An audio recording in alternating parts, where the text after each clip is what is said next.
BRICS की meeting से पहले चाइना ने हमारे साथ बैठक की, लेकिन सिर्फ एक देश की वजह से पाकिस्तान इस संगठन की बैठक में शामिल नहीं हो पाया। 27 जून 2022 को ये बात पाकिस्तान के विदेश मंत्रालय ने कही थी। भले ही पाकिस्तान ने किसी देश का नाम ना लिया हो, लेकिन इशारा इंडिया की तरफ ही था। दरअसल वो ब्रिक्स में शामिल होना चाहता है, लेकिन इंडिया की वजह से नहीं हो पा रहा है। और अब एक और देश जो ब्रिक्स में भी शामिल होना चाहता है, नाम है तुर्की। अब तुर्की के इस फैसले से अमेरिका नाराज होने वाला है और चाइना खुश। पर बात यहाँ पर इंडिया पर आ जाएगी कि वो शामिल होने देगा या नहीं। अब आप कहेंगे कि यार अगर तुर्की ब्रिक्स में शामिल होना चाहता है तो फिर दिक्कत ही क्या है, हमारे पेट में दर्द क्यों हो रहा है। दरअसल इसके पीछे चाइना और पाकिस्तान दोनों हैं। अब तुर्की पहला ऐसा नेटो देश है जो ब्रिक्स में शामिल होना चाहता है। इसके साथ ही ये देश इसलिए भी इम्पोर्टेंट हो जाता है क्योंकि अभी रशिया और यूक्रेन की वॉर चल रही है और नेटो इस लड़ाई में सिर्फ बड़ी जिम्मेदारी नहीं निभा रहा है, बल्कि ये सारी लड़ाई ही नेटो के चक्कर में चल रही है। ऐसे में एक नेटो देश का ऑपोजिट खेमे में जाना बहुत बड़ी बात है और इसलिए इस वीडियो में मैं आपको बताऊंगा कि तुर्की ऐसा क्यों करना चाहता है। आखिर ये ब्रिक्स है क्या, इंडिया को नुकसान क्या होने वाला है और चाइना का फायदा क्या होने वाला है, सब कुछ। तो चलिए शुरू करते हैं। Turkey has formally asked to join the BRICS group of emerging market nations. Why is Turkey really interested in being a BRICS member, and how would that affect European nations? Turkey has formally applied to join the BRICS group of emerging market nations. देखिए, news agency app की एक report के मुताबिक तुर्की के एक official ने बताया है कि तुर्की ब्रिक्स में शामिल होना चाहता है। बस अभी तक कोई ऑफिशियल अनाउंसमेंट किसी की तरफ से नहीं की गई है, लेकिन रशिया के प्रेसिडेंट व्लादिमीर पुतिन के स्पोक्स पर्सन दिमित्री पेस्कोव ने भी 2 सितंबर को कहा था तुर्की ब्रिक्स में शामिल होना चाहता है। माने खबर तो पक्की है, तो फिर दिक्कत कहाँ है। अब तुर्की नेटो की मेंबर कंट्री है। नेटो यानी नॉर्थ अटलांटिक ट्रीटी ऑर्गेनाइजेशन, जिसे सेकेंड वर्ल्ड वॉर के बाद 1949 में बनाया गया था। इसे बनाने वाले अमेरिका, कनाडा और बाकी वेस्टर्न कंट्रीज थी, जिन्होंने इसे सोवियत यूनियन से अपनी सिक्योरिटी के लिए बनाया था। दरअसल ये वो दौर था जब दुनिया 2 पोल्स में बटी हुई थी। एक सुपर पावर अमेरिका था और दूसरा सोवियत यूनियन। ऐसे में सोवियत यूनियन से टक्कर लेने के लिए नेटो बना, जिसमें बाद में एक के बाद एक और भी कई देश शामिल होते चले गए। और अब तुर्की पहला ऐसा नेटो देश है जो ब्रिक्स में शामिल होना चाहता है। लेकिन सवाल ये भी आता है कि ब्रिक्स इतना ताकतवर बना कैसे कि एक नेटो मेंबर कंट्री इसमें शामिल होना चाहता है। दरअसल इसके यहां तक पहुंचने का सफर 3 स्टेज में पूरा हुआ है। पहली स्टेज RIC यानी रशिया, इंडिया और चाइना। 1990 के दशक में ये तीनों देश मिलकर एक ऑर्गेनाइजेशन बनाते हैं। इस ऑर्गेनाइजेशन की लीडरशिप रशिया नेता येवगेनी प्रिमाकोव के हाथ में होती है। तीनों देशों के साथ आने का मकसद दुनिया की फॉरेन पॉलिसी में अमेरिका के दबदबे को चुनौती देना था और साथ ही अपने रिश्ते को नए सिरे से खड़ा करना। दूसरी स्टेज ब्रिक यानी ब्राजील, रशिया, इंडिया और चाइना। 2001 में इन्वेस्टमेंट बैंक गोल्डमैन सैक्स ने इन चारों देशों को इकोनॉमी के लिहाज से दुनिया की सबसे तेज बढ़ती इकोनॉमी बताया। इसके बाद 2009 में इन देशों ने साथ आकर ऑर्गेनाइजेशन बनाया, जिसे ब्रिक नाम दिया गया। तीसरी स्टेज ब्रिक्स यानी ब्राजील, रशिया, इंडिया, चाइना और साउथ अफ्रीका। चाइना के अफ्रीका से शुरू से रिश्ते अच्छे रहे हैं, इसलिए 2010 में अफ्रीका कॉन्टिनेंट को रिप्रेजेंट करने के लिए साउथ अफ्रीका को इस ऑर्गेनाइजेशन का हिस्सा बनाया गया। तब इसे अपना आखिरी रूप मिला और ये ब्रिक्स कहलाया। आज EU को पछाड़कर ब्रिक्स दुनिया का तीसरा ताकतवर इकोनॉमिक ऑर्गेनाइजेशन बन गया है। जी हाँ, आलम तो ये है साहब कि वेस्टर्न कंट्रीज जब मंदी में फंसी थी, तब भी ब्रिक्स देश तेजी से आगे बढ़े। 2008-9 में जब वेस्ट फाइनेंशियल क्राइसिस से गुजर रहा था, तब भी ब्रिक्स की इकोनॉमी तेजी से आगे बढ़ रही थी। और यही वजह है साहब कि ब्रिक्स ऑर्गेनाइजेशन के बनने का कॉन्सेप्ट ही राइजिंग इकोनॉमी के ऊपर टिका है। माने उन देशों की इकोनॉमी जिनमें तेजी से आगे बढ़ने और वेस्ट को टक्कर देने की हिम्मत है। पहले वेस्ट यानी अंकल सैम वाले देश दुनिया की 60 to 80% इकोनॉमी को कंट्रोल कर रहे थे। अब इनकी जगह धीरे धीरे ब्रिक्स देश ले रहे हैं। ब्रिक्स के ज्यादातर देशों का मानना है कि दुनिया की बड़ी संस्थाओं जैसे कि IMF, WTO, UN और वर्ल्ड बैंक में भारत का जितना रोल होना चाहिए उतना नहीं है। IMF और वर्ल्ड बैंक के प्रेसिडेंट और डायरेक्टर ज्यादातर यूरोप और अमेरिका से होते हैं। ऐसे में ग्लोबल साउथ देशों को एक ऐसे ऑर्गेनाइजेशन की जरूरत थी जो वेस्टर्न कंट्रीज का सामना कर गरीब और डेवलपिंग कंट्रीज को आगे बढ़ा सके।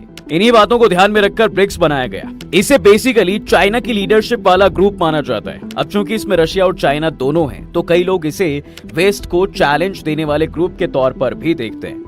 और अब इंडिया में भी इसका बड़ा कद रखता है। ये कद इतना बड़ा है साहब कि इस ग्रुप लीडर भले ही चाइना को माना जाता है, पर इंडिया की वजह से ही चाइना चाहते हुए भी पाकिस्तान को ब्रिक्स में ऐड नहीं कर पा रहा है। टर्की से इंडिया पर क्या असर होगा? अब आइए टर्की पर वापस आते हैं, जो कि नेटो की मेंबर कंट्री है और चाइना और रशिया इसे अपने ओपोजिशन के तौर पर देखते हैं।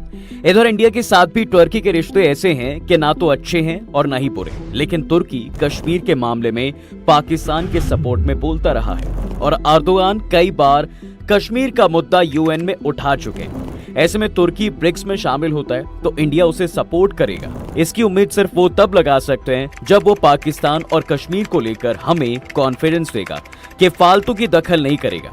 तुर्की में ब्रिक्स में शामिल होने की खबर पर इंडिया के फॉर्मर फॉरेन सेक्रेटरी और रशिया में इंडिया के एम्बेसडर रहे कन्वल सिंबल ने लिखा है, नेटो मेंबर होने के साथ साथ तो तुर्की ब्रिक्स में शामिल नहीं हो सकता। माने वो एक साथ दोनों हाथों में लड्डू नहीं ले सकता।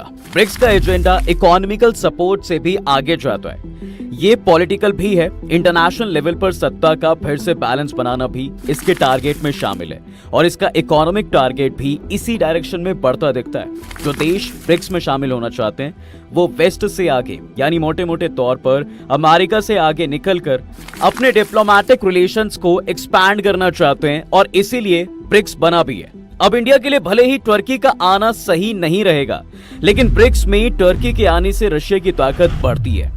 रशिया के तुर्की से अच्छे रिश्ते रहे और उन्हीं रिश्तों को देखते हुए रशिया तुर्की की मदद कर सकता है। लेकिन ब्रिक्स में तुर्की को लाने के कुछ अंजाम भी होंगे, क्योंकि वो एक नेटो मेंबर कंट्री है।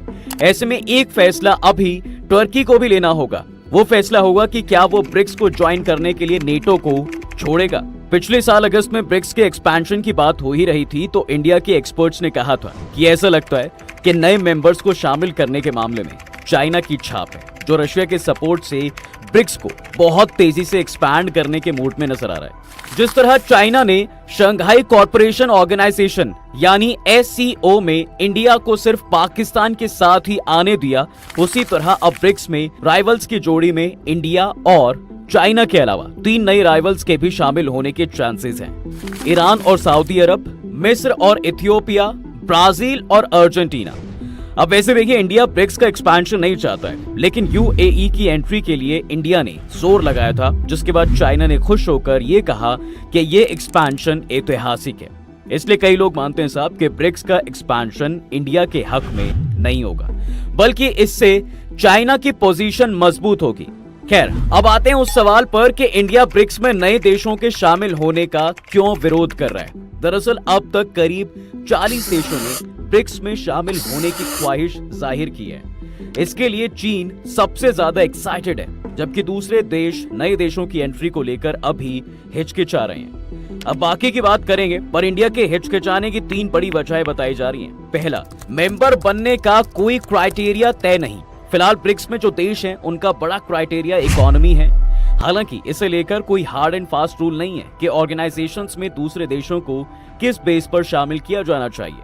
माने नए मेंबर्स को इकोनॉमी के बेस पर शामिल किया जाए या ज्योग्राफी के बेस पर, इसके लिए अभी नया रूल बनाने की जरूरत है, जो कि देश मिलकर बना सकते हैं। इसके एक सॉल्यूशन से यह भी बताया जाता है कि पहले देशों को ऑब्जर्वर का स्टेटस दिया जाए, फिर उनकी परफॉर्मेंस के बेस पर उन्हें ब्रिक्स के मेंबर का स्टेटस दिया जाए। दूसरा, मैनेज करने की दिक्कत। अगर बहुत ज्यादा देशों को ब्रिक्स में शामिल कर लिया जाता है तो उन्हें मैनेज करना मुश्किल रहता है, फैसला लेने में परेशानियां आती हैं और दुनिया ने, खासकर रशिया ने कोल्ड वॉर के दौरान बने नॉन अलाइनमेंट मूवमेंट के साथ ऐसा होते हुए देखा भी था, और इंडिया भी इसके फाउंडिंग मेंबर्स में था। 70 से 80 देश इसके मेंबर्स थे। अभी ब्रिक्स में कम देश होने की वजह से फैसला लेने में आसानी होती है। ऐसे में ज्यादा मेंबर्स को शामिल करना एक बड़ा चैलेंज भी होगा। तीसरा, चीन के दबदबे का डर। देखिए, 10 से 12 साल में 40 देशों की ब्रिक्स में शामिल होने की चाहत जाहिर कर चुके हैं। वहीं चीन के विस्तारवाद के मंसूबों की वजह से ऑर्गेनाइजेशन में इतने देशों को शामिल करना इंडिया के लिए खतरा साबित हो सकते हैं, क्योंकि चाइना और रशिया दोनों ही ब्रिक्स को वेस्टर्न कंट्रीज के खिलाफ बने ग्रुप के तौर पर प्रोजेक्ट करना चाहते हैं, जबकि इंडिया के वेस्ट के साथ भी रिलेशन अच्छे हैं। चीन के बेल्ट एंड रोड प्रोजेक्ट में कई सारे देश शामिल हैं, लेकिन भारत नहीं है। ब्रिक्स में चीन को भारत भी मिल रहा है और ग्लोबल साउथ के दूसरे देश भी मिल रहे हैं। ऐसे में चीन ये चाहता है कि ज्यादा सदस्य जोड़कर वो उन्हें अमेरिका के खिलाफ अपने गुट में शामिल कर सके, जबकि भारत, साउथ अफ्रीका और ब्राजील का मानना है कि अगर एक्सपेंशन होता है तो वो बैलेंस तरीके से किया जाए। ब्रिक्स की अगली बैठक अक्टूबर 2024 को रशिया में होनी है और वहां पर अब कई फैसले लिए जा सकते हैं। नाउ अर्दोआन ब्रिक्स में क्यों आना चाहते हैं? अर्दोआन दरअसल तुर्की की सत्ता में 2 दशक से ज्यादा वक्त से हैं। समाचार एजेंसी एपी और राइटर्स के मुताबिक तुर्की ने राष्ट्रपति रेचेप तैयप अर्दोआन की पार्टी के प्रवक्ता उमर सेलिक ने कहा है कि अर्दोआन कई बार कह चुके हैं कि तुर्की ब्रिक्स का मेंबर बनने की चाहत रखता है। अर्दोआन तुर्की के लिए अब इंडिपेंडेंट फॉरेन पॉलिसी अपनाने की तरफ बढ़ते दिखते हैं ताकि दुनिया में अपने इन्फ्लुएंस को बढ़ा सके। इसलिए तुर्की यूरोपीय यूनियन में शामिल होना चाहता था, लेकिन उसे जगह नहीं मिली। तुर्की ने इसके लिए 2005 में बातचीत शुरू की थी, लेकिन वो फेल रही। कई लोग कहते हैं साहब कि मुस्लिम मेजॉरिटी होने की वजह से तुर्की को ईयू में जगह नहीं मिली। ऐसे में तुर्की अपनी पहचान को लेकर जूझता रहा है। नेटो में होने के बावजूद तुर्की की लाइन नेटो के रुख से बिल्कुल अलग होती है। अर्दोआन अपने आप को दोनों तरफ रखने की कोशिश करते हैं। अगस्त के आखिरी हफ्ते में अर्दोआन ने कहा भी था कि तुर्की को ईस्ट और वेस्ट दोनों से ही रिश्ते बेहतर करने चाहिए। अर्दोआन ने कहा था, हमें यूरोपीय यूनियन और शंघाई कॉरपोरेशन ऑर्गेनाइजेशन में से किसी एक को नहीं चुनना होगा, बल्कि हमें इन दोनों और दूसरी ऑर्गेनाइजेशन से भी रिश्ते बनाने होंगे। पर सवाल यहाँ पर यही है कि क्या ये पॉसिबल है? क्या आप एक साथ 2 जगह हो सकते हैं? चाइना और रशिया का रुख। देखिए, चाइना और रशिया का रुख ये रहा है कि वो ब्रिक्स को एक्सपैंड करना चाहते हैं, क्योंकि दोनों ही वेस्ट के सामने एक ऐसा बड़ा और मजबूत ग्रुप खड़ा करना चाहते हैं जो कि न सिर्फ इन दोनों की ताकत को दुनिया में दिखा सके, बल्कि वो अमेरिका को भी दुनिया में कमजोर कर सके। ऐसे में अगर तुर्की ब्रिक्स का मेंबर बन जाता है तो एक बड़ा दांव होगा। इसके तहत यूरोपीय यूनियन का एक उम्मीदवार और नेटो मेंबर ब्रिक्स का मेंबर बन जाएगा और एक तीर से 2 निशाने भेज दिए जाएंगे। तुर्की के विदेश मंत्री हकन फिदान ने जून 2024 में चाइना दौरे के दौरान कहा भी था, हम ब्रिक्स में शामिल होना चाहते हैं और हम ऐसा क्यों नहीं चाहेंगे। दरअसल ब्रिक्स के जरिए तुर्की अपने इकोनॉमिक कंडीशंस को और मजबूत करना चाहता है। एक्सपर्ट्स का कहना है कि इसके लिए तुर्की रशिया और सेंट्रल एशिया के बीच गैस एक्सपोर्ट का गढ़ बनना चाहता है और चाइना रशिया ब्रिक्स के जरिए G7 देशों और अमेरिकी वर्ल्ड मैनेजमेंट को तोड़ना चाहता है। प्रेसिडेंट शी जिनपिंग के project belt and road initiative और ब्रिक्स का एक्सपेंशन वेस्ट के इकोनॉमिक दबदबे को खत्म कर सकता है। चाइना पाकिस्तान को भी ब्रिक्स से जोड़ना चाहता है, हालांकि इंडिया इसके खिलाफ ही खड़ा नजर आता है। दुनिया की 40% आबादी वाले ब्रिक्स देशों की ग्लोबल जीडीपी में लगभग 1/3 हिस्सेदारी है, जिसकी वजह से ग्लोबल इकोनॉमी भी अब ब्रिक्स की तरफ झुकती हुई नजर आ रही है। नए देश ब्रिक्स से जुड़ना क्यों चाहते हैं? देखिए, जो देश ब्रिक्स की मेंबरशिप लेना चाहते हैं वो इसे World Trade Organization, IMF, World Bank और UN जैसे वेस्टर्न कंट्रीज के वर्चस्व वाले ऑर्गेनाइजेशन को नए ऑप्शन के तौर पर रखते हैं। ग्लोबल साउथ के देशों को लगता है कि ब्रिक्स में उनकी ज्यादा सुनी जाएगी। ब्रिक्स के साथ आने से दूसरे मेंबर देशों के साथ मिलकर कारोबार, फाइनेंशियल हेल्प से लेकर इन्वेस्टमेंट तक सब कुछ हासिल करने का ज्यादा मौका मिलेगा। कई देश वेस्ट की ऑर्गेनाइजेशन की कड़ी शर्तों से परेशान हैं, लिहाजा वो ब्रिक्स के न्यू डेवलपमेंट बैंक की मदद चाहते हैं। कुल जमा बात यह है साहब कि ब्रिक्स एक अच्छा और बेहतर एंड अपडेटेड ऑप्शन नजर आ रहा है, लेकिन बात वही है कि इसे कितना एक्सपैंड किया जा सकता है। चाइना और रशिया इसे जितना हो सके उतना बड़ा करना चाहते हैं, लेकिन इंडिया और ब्राजील इसे बैलेंस रखना चाहते हैं ताकि इसकी हालत भी वेस्ट की तरह ही ना हो जाए। बाकी रही बात टर्की की, तो इसका फाइनल फैसला रशिया में होने वाली मीट में लिया जाएगा। मोस्टली आपको क्या लगता है, पाकिस्तान का सपोर्ट करने वाली टर्की को इंडिया ब्रिक्स में आने देगा? अपनी राय में कमेंट सेक्शन में जरूर बताएं। वीडियो अगर आपको पसंद आई है तो इसे लाइक और शेयर जरूर करें और जाते जाते चैनल को सब्सक्राइब जरूर करते जाएं।